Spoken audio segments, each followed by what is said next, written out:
Bon matin, Église. Est-ce qu'on peut dire un gloire à Jésus? Encore une fois, une joie de vous voir en grand nombre. Si vous nous visitez, merci d'être là. Et pour tous les autres qu'on voit chaque semaine, merci pour votre fidélité. Quelle joie d'être dans la maison de Dieu avec le peuple de Dieu le dimanche. Amen.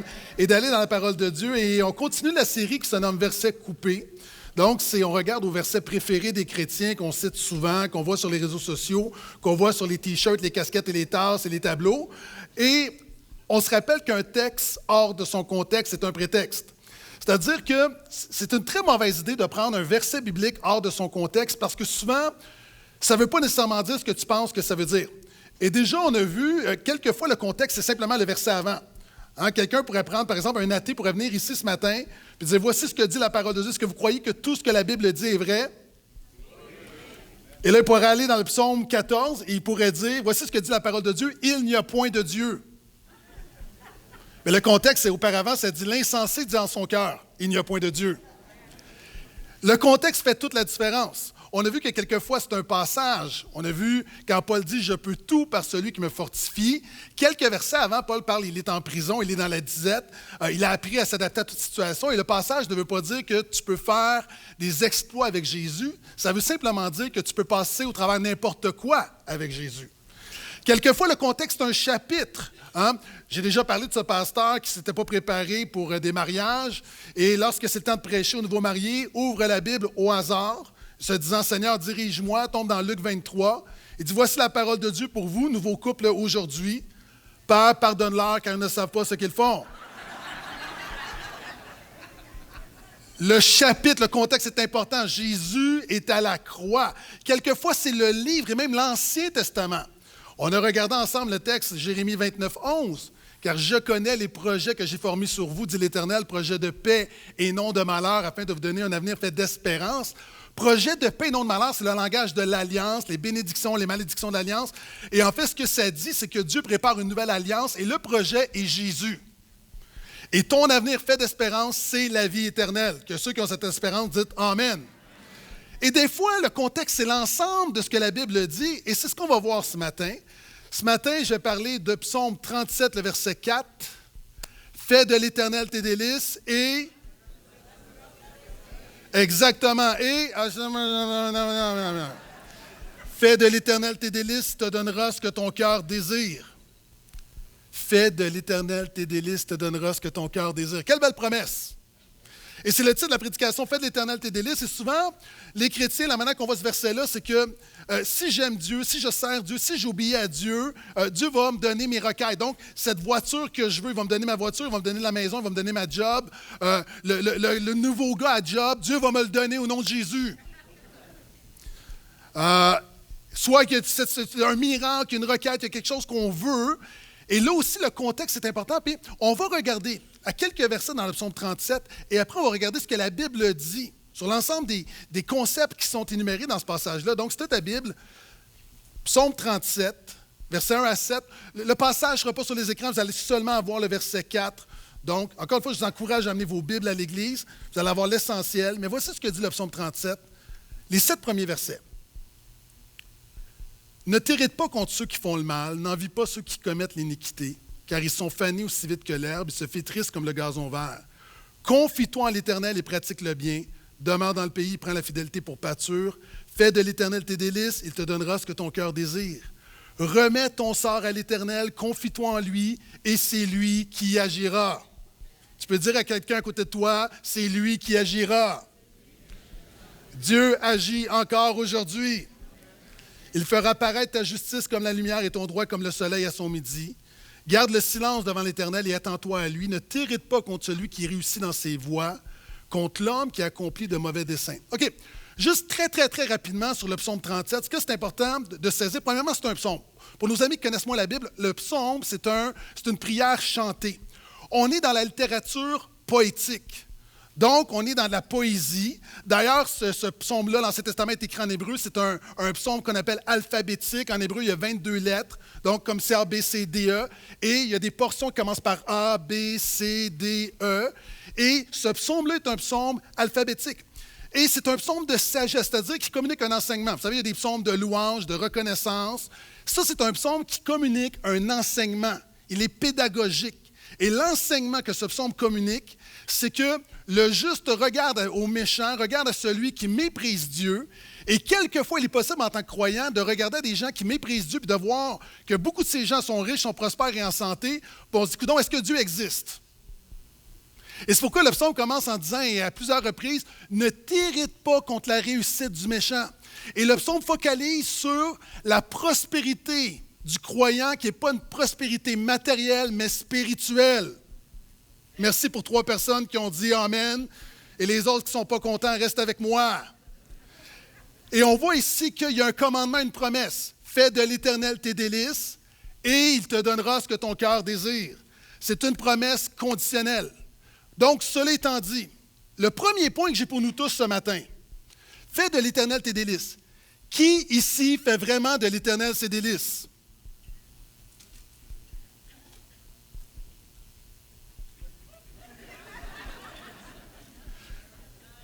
Personnellement, vous savez, je vois ce passage-là, puis je suis toujours surpris que la majorité des chrétiens disent « Oui, oui, ça c'est dans ma vie », alors que je vais être très, très, très honnête avec vous. OK, je commence avec une illustration. Vous savez, des fois, tu vois une recette à la télévision, sur les réseaux sociaux, puis tu te dis « Ça a l'air super bon, je vais la faire ». Est-ce que je suis seul que des fois, ça ne goûte pas ce que ça avait l'air? Ça a l'air d'un délice, tu suis la recette, mais la réalité, elle est tout autre. Maintenant, souvent, le croyant, on est là, on voit la recette, on voit comme je fais l'Éternel mes délices, mais concrètement dans la vie, je vais être très honnête avec vous, je pense que je suis un bon chrétien. OK? À tous les jours, je prie, je lis ma Bible. Lorsque je pêche, je confesse mes péchés à Dieu. Je tente d'aimer mon prochain. Je donne 10% de mes revenus pour la cause de Jésus.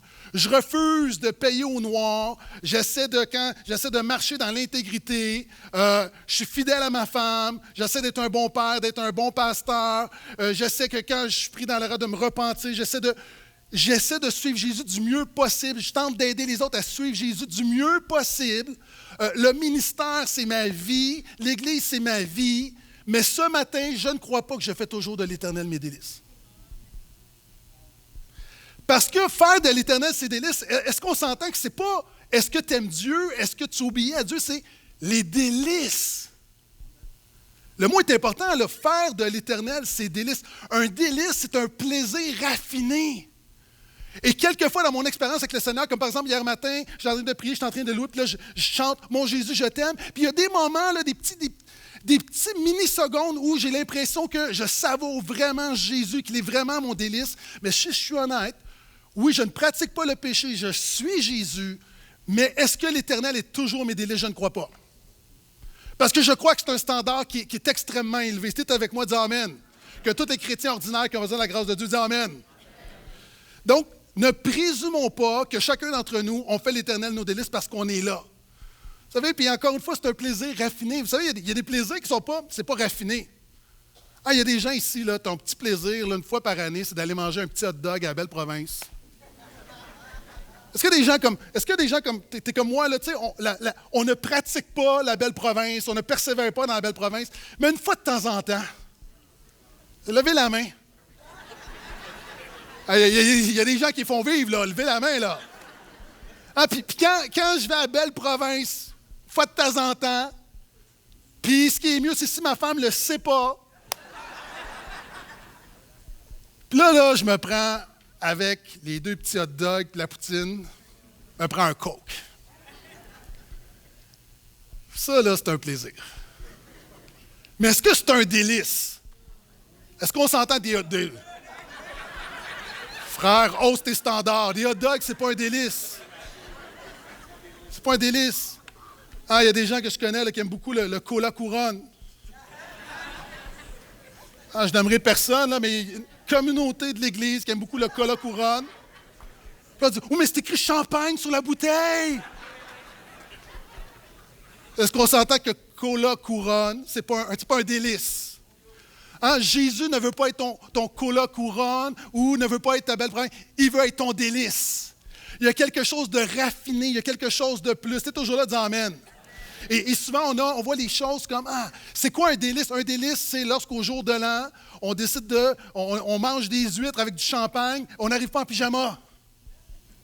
Hein, c'est comme, pourquoi? Oh, quand tu manges des huîtres avec du champagne, là, tu as le droit de dire que c'est un délice. Mais quand tu manges un hot dog avec un cola couronne, tu n'as pas le droit de dire que c'est un délice. Et le point ici, c'est que fais de l'Éternel tes délices. Qu'est-ce que ça veut dire? Ça veut dire, fais de l'Éternel ton plaisir suprême.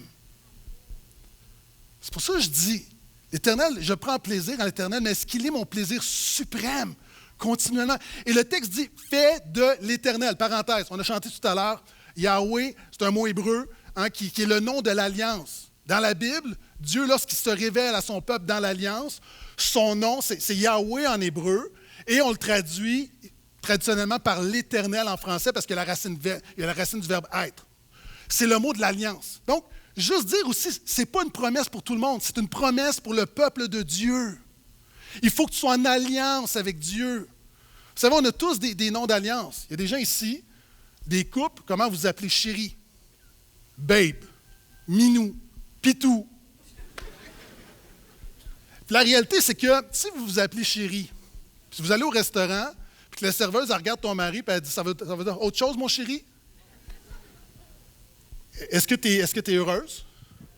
Non, parce que c'est un nom d'intimité. Faire de l'Éternel. L'Éternel est un nom d'intimité. C'est des gens qui sont en intime communion avec Dieu. C'est toujours là, dis Amen. Mais ce n'est pas tout. Le texte faire tes délices, ce n'est pas faire de Dieu ton plaisir. C'est prendre plaisir en Dieu. Je répète que le texte ne dit pas, c'est plus que croire, c'est plus qu'aimer, c'est plus qu'obéir. Dans les années, au 17e siècle, à un moment donné, il y a 120 pasteurs qui se sont réunis à Westminster. Ils se sont posé la question, qu'est-ce que la Bible enseigne vraiment? C'est quoi la raison d'être de l'être humain? Puis il y a plusieurs documents qui sont sortis, des documents historiques, et ces 120 pasteurs, la première chose qu'ils ont décrété tous ensemble, en étudiant la parole de Dieu, ils ont voulu répondre à la question, c'est quoi le but ultime de l'être humain? Et leur réponse, après des hommes qui connaissaient la parole de Dieu, la réponse, c'est le but ultime de l'être humain est de glorifier Dieu et de prendre plaisir en lui éternellement. Jésus est venu pour beaucoup plus que te sauver. Il est venu pour que tu prennes plaisir en Dieu éternellement. Et ce texte nous parle de prendre plaisir en Dieu. Le psaume 16 dit qu'il y a abondance, joie devant ta face, délice éternel à ta droite. La parole de Dieu dit, est-ce que des gens, vous êtes le peuple de Dieu? Heureux le peuple dont l'Éternel est Dieu. On a vu ensemble, Paul va dire, réjouissez-vous dans le Seigneur. Lorsqu'on a annoncé l'ange, on est arrivé, on est apparu, puis on a dit, voici la bonne nouvelle qui sera pour vous, une grande joie. Ce qui définit le christianisme, c'est des gens qui sont rachetés pour prendre plaisir en Dieu éternellement. Et ce texte parle de prendre plaisir, non seulement prendre plaisir en Dieu, mais prendre plaisir en Dieu plus que tout. Vous savez, c'est Piper qui fait ça. Vous savez que vous connaissez ChatGPT? Oui, OK. L'intelligence artificielle. Vous savez, c'est fou ce que tu peux faire parce que, par exemple, OK? Ça, encore une fois, c'est Piper, là, c'est pas moi qui l'ai inventé. Là. Moi, je vais poser une question à mon téléphone. OK?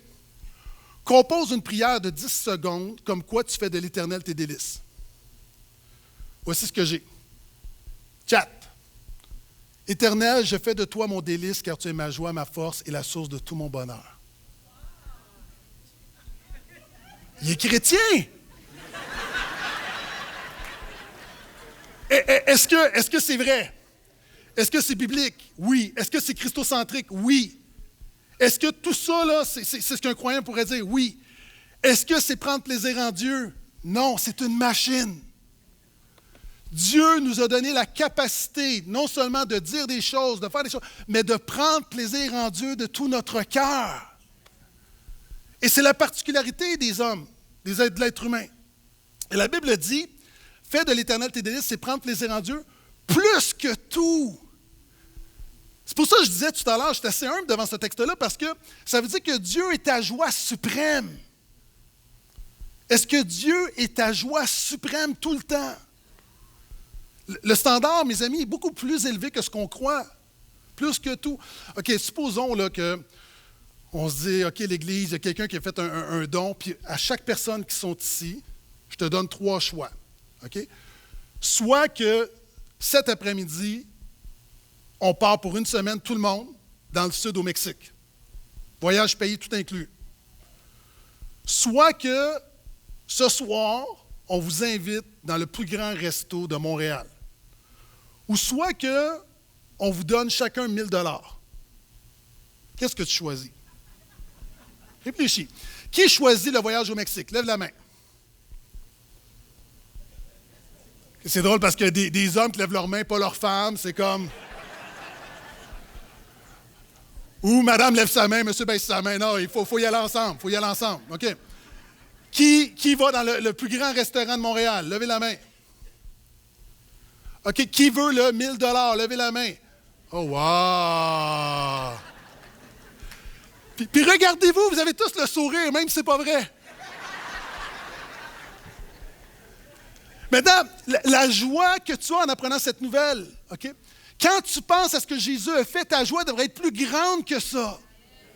Mettons, là, pour vrai, on vous donne chacun 1 000 $, comme « Ouh! Je vous garantis, acclamation, wow! Vous allez faire une parade. » Mais quand tu t'arrêtes dans ton intimité, dans le fond de ton cœur, et tu penses à tout ce que tu as en Jésus, ta joie devrait être plus grande que ça. Le psalmiste dit « Garde-moi que tu ne sois pas au-dessus de toutes mes joies. » Donc, qui fait vraiment de l'Éternel ses délices ici? Bienvenue au portail. Deuxième chose, fais de l'Éternel tes délices. OK, c'est problématique. Il te donnera ce que ton cœur désire. OK, je vais être encourageant, mais pas immédiatement. Ce que ton cœur désire est problématique. Est-ce que je suis seul que je dis merci Seigneur de ne pas me donner ce que mon cœur désire souvent? Donc, il faut, c'est pour ça que quand je dis le contexte biblique, il faut aller plus loin que le passage. Qu'est-ce que la Bible enseigne? Ce passage pointe vers quelque chose de supérieur. Ce que ton cœur désire est problématique. Dans le monde, dans la culture, on dit souvent, écoute ton cœur. Jésus dit, fais pas ça.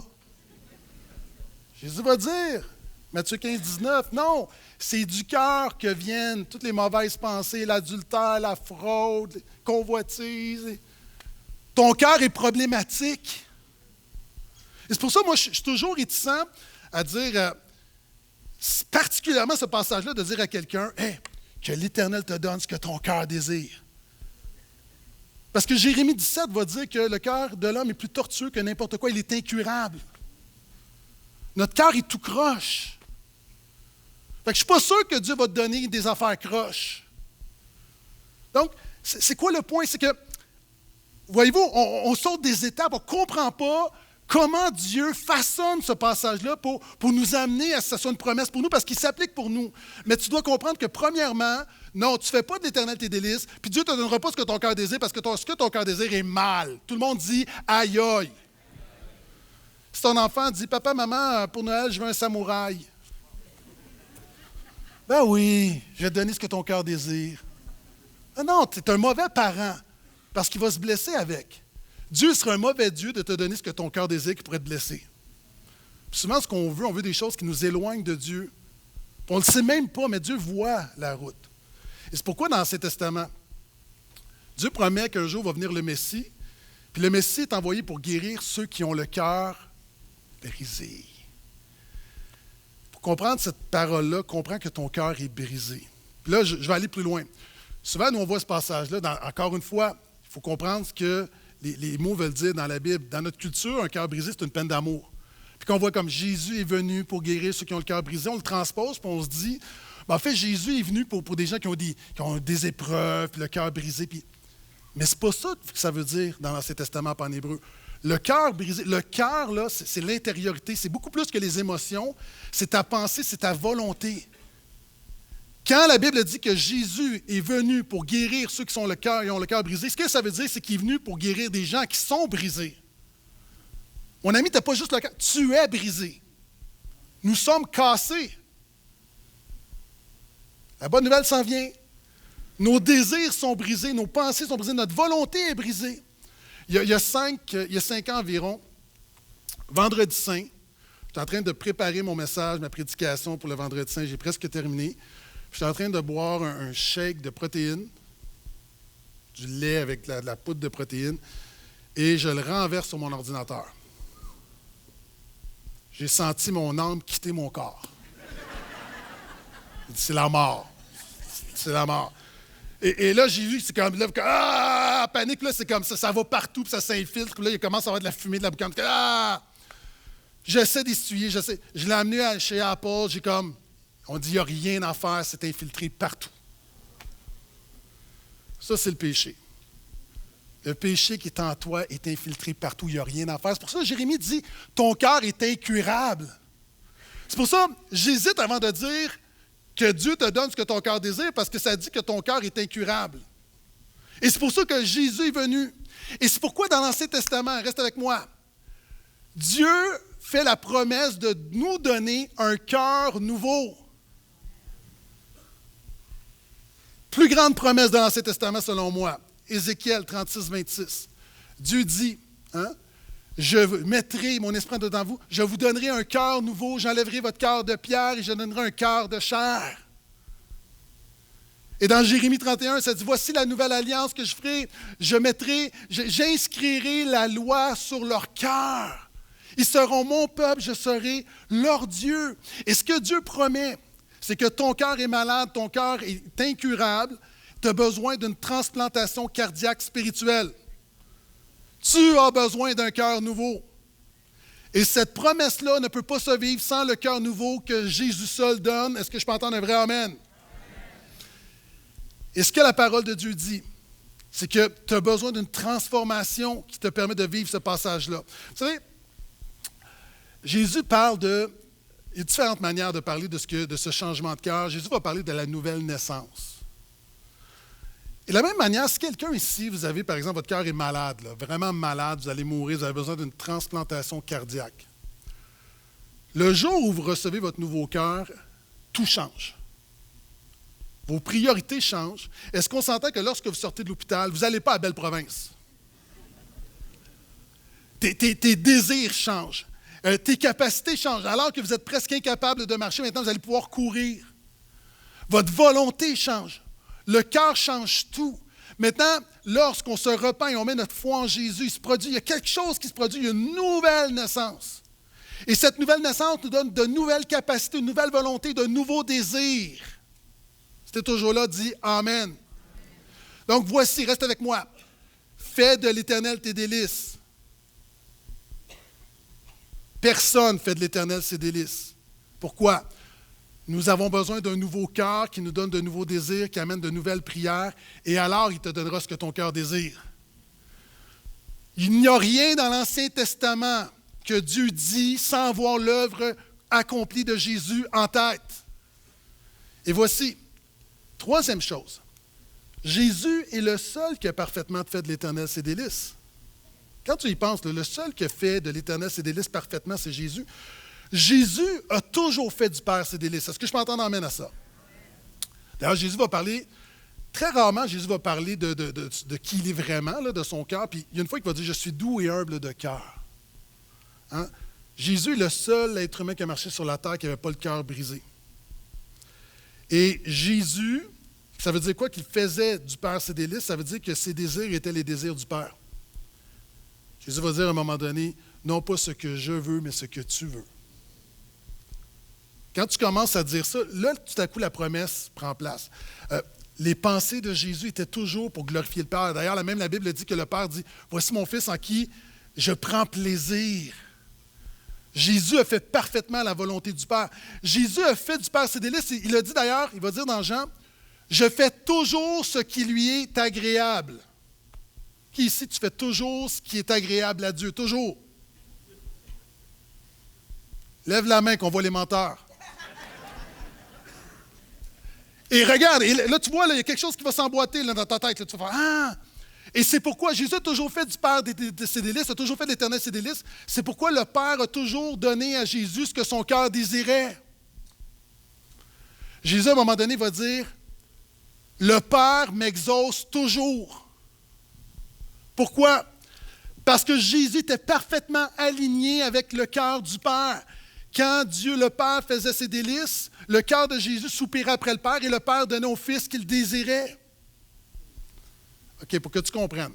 Imagine que ton fils vient te voir et te dit, « Papa, maman, j'aimerais avoir une tondeuse. » Je sais que ce n'est pas vrai, reste avec moi. J'aimerais, mon cœur désire une tondeuse. Pourquoi? Parce que je fais de notre famille mes délices. Est-ce que mon cœur désire, c'est une tondeuse? Parce que j'aimerais m'occuper de la pelouse. Je vais la tondre à toutes les semaines. Puis je vais bien la tailler, tout ça. Puis je vais le faire comme il faut, mais j'ai besoin d'un bon outil pour le faire. Donc, est-ce que tu pourrais, s'il te plaît, dans ton amour et ta grâce, m'acheter une tondeuse? Moi, si mon fils me dit ça, je cours au Canadian Tire. Pourquoi tu lui donnes?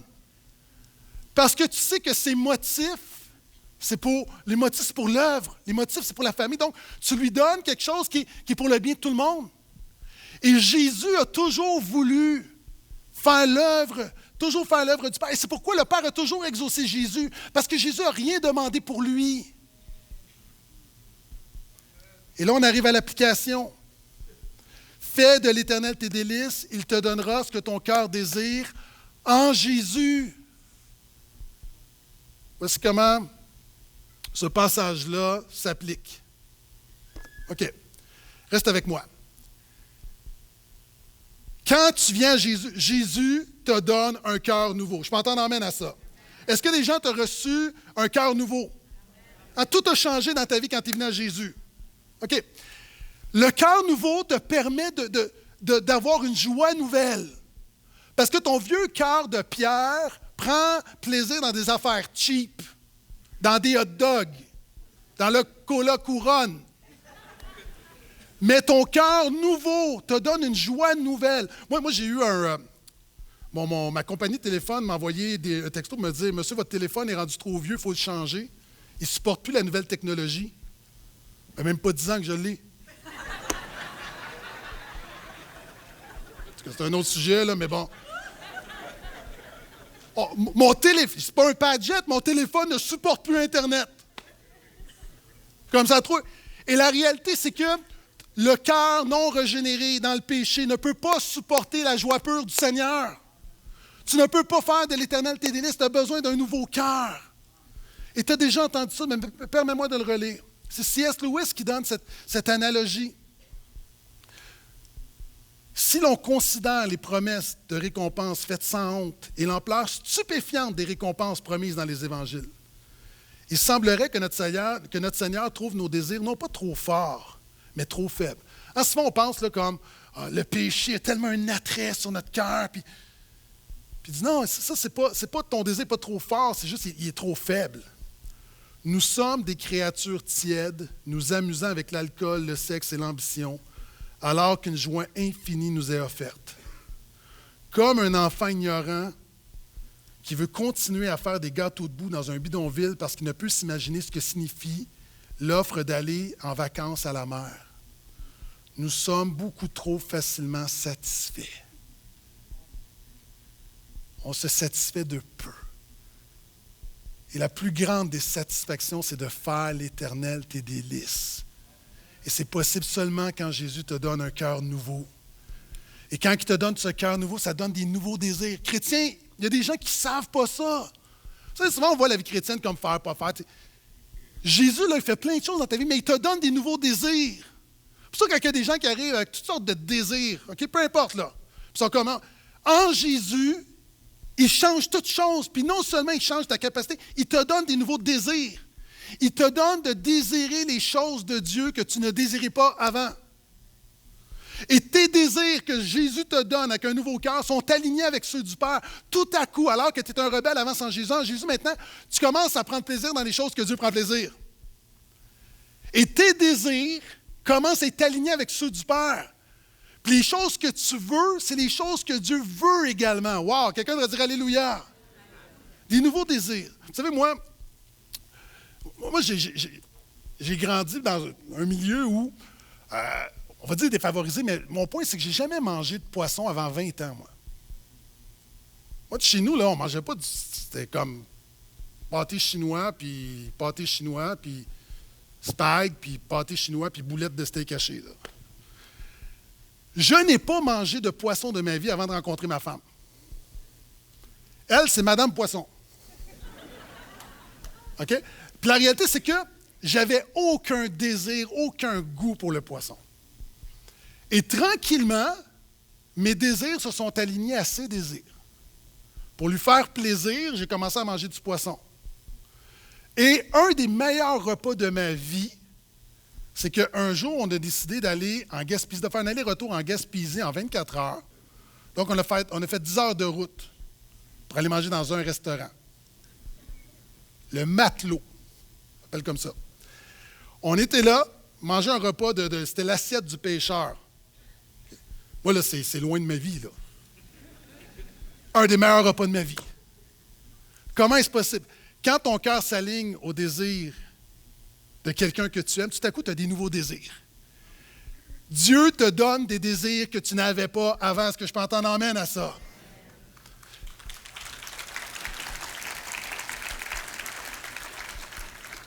Et là, on arrive à l'accomplissement. Et quand tu as des nouveaux désirs, Dieu te donne de nouvelles requêtes.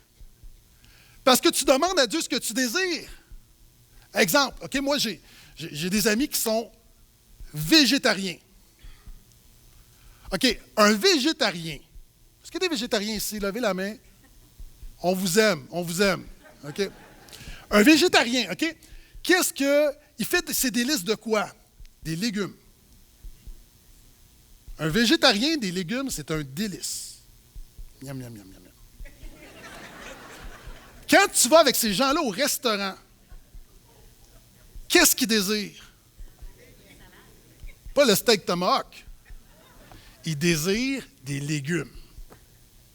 Moi, je me suis dans un restaurant à un moment donné avec des gens, avec des proches, grand restaurant, gastronomique, tout ça. Il y a quelqu'un qui aime les légumes, qui a commandé, là, on avait tout, tu peux manger tout ce que tu voulais, là. Puis cette personne-là, dont je vais préserver l'anonymat, a commandé un brocoli gastronomique. Oui, ça existe. Un brocoli gastronomique.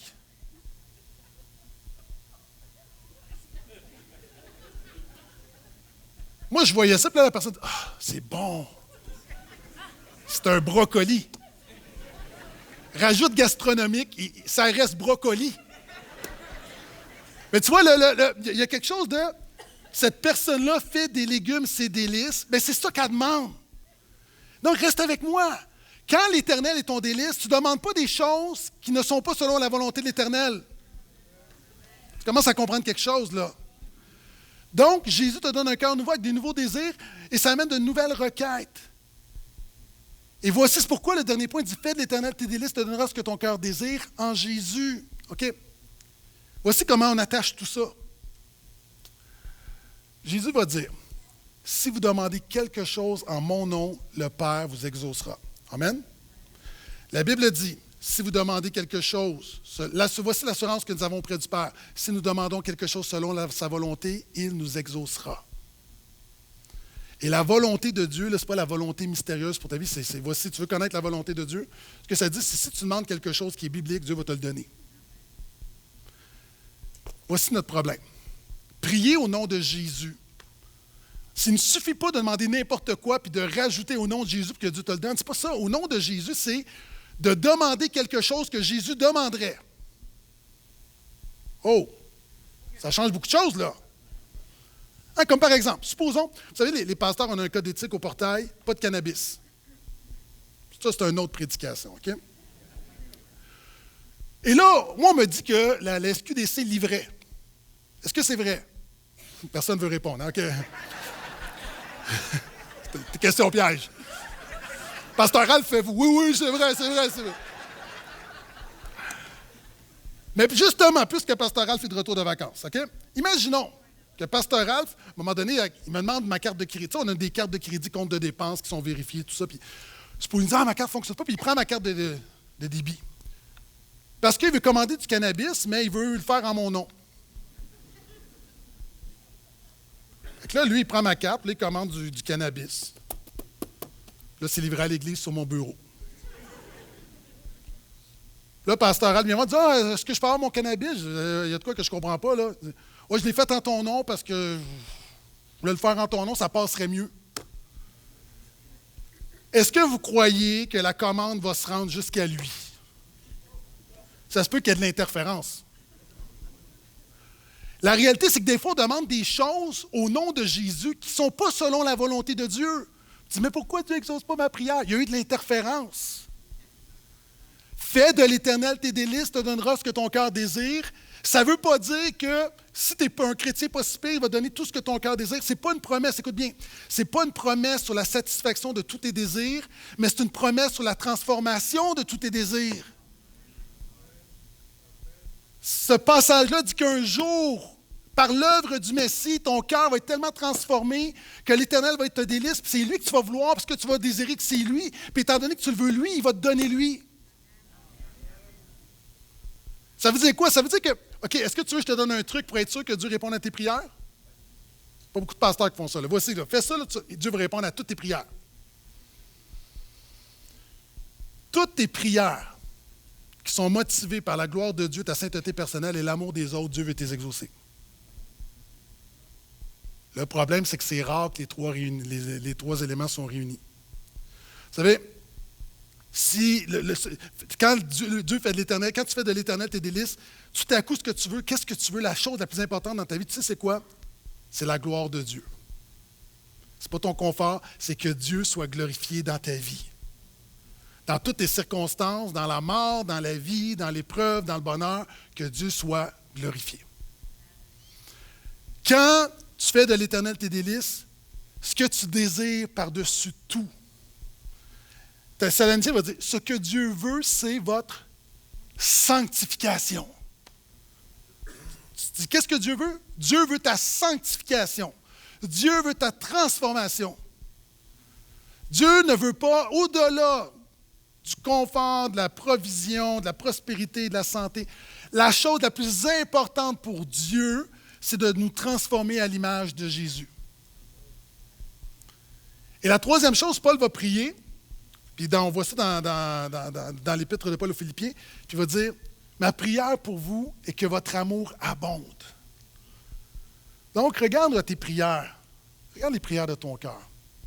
Est-ce que cette prière, elle est motivée d'abord par la gloire de Dieu? Première chose.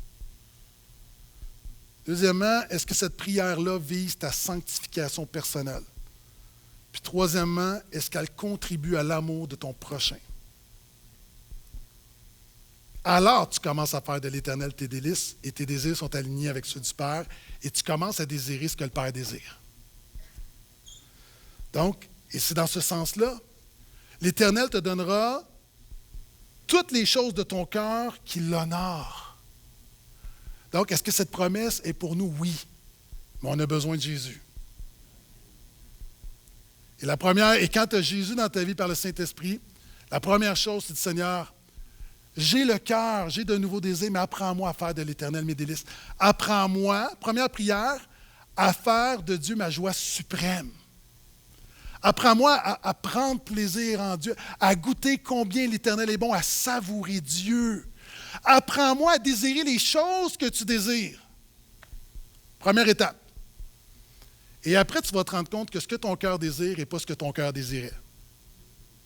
Tu vas te rendre compte finalement qu'il y a des choses que ton cœur désire, que tu vas cesser de les demander parce que tu sais que Dieu ne désire pas ça dans ta vie. Jacques va dire, vous demandez, vous ne recevez pas. Pourquoi? Parce que vous demandez pour satisfaire vos propres convoitises. En Jésus, nous avons la capacité de faire l'Éternel notre délice. Amen? Il donne un cœur nouveau désir. On veut le glorifier. Et si tu veux que Dieu exauce, te donne ce que ton cœur désire, encore une fois, le cadre, est-ce que c'est pour la gloire de Dieu? Est-ce que c'est pour ma sanctification personnelle? Est-ce que c'est pour l'amour des autres? Nous avons un grand Dieu, c'est la parole de Dieu pour ce matin. Est-ce que je peux entendre un dernier amen?